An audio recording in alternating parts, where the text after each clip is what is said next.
ఈరోజు మన శిలపాక సచివాలయం వద్ద మనం ఏర్పాటు చేసుకున్న ఈ 79వ స్వతంత్ర దినోత్సవం వేడుకలకు హాజరైన గౌరవనీయులు మన సర్పంచ్ గారు పోతు గణరాజు గారికి, అదేవిధంగా సచివాలయం సిబ్బందికి, బ్యాగల్ సతీష్ గారికి, భీమారావు గారికి, ప్రతి ఒక్కరు కూడా పేరు పేరున నా హృదయపూర్వక నమస్కారాలండి.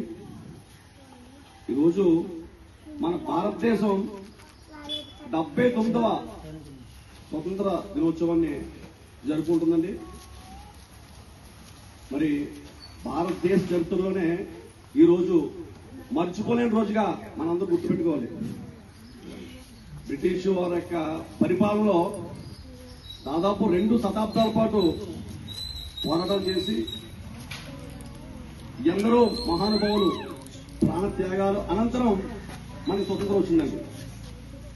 కాబట్టి ఆగస్టు 15 అంటే కుల మత భేదాలకి అతీతంగా మనందరూ కూడా ఒక పండగ చేసుకునే రోజుగా ఇది భారతదేశ చరిత్రలోనే గుర్తుండిపోయే రోజు అండి. కాబట్టి మన గ్రామాలని తో పాటు మన రాష్ట్రంతో పాటు మన దేశాన్ని కూడా అభివృద్ధి పరచుకోవాలనే బాటలో ప్రతి ఒక్కరూ ముందుకెళ్లాలని ఈ సందర్భంగా కోరుకుంటూ, ఈ అవకాశం ఇచ్చిన ప్రతి ఒక్కరు కూడా పేరు పేరున మరొకసారి నా నమస్కారం తెలియజేసుకుంటూ సెలవు తీసుకుంటాను.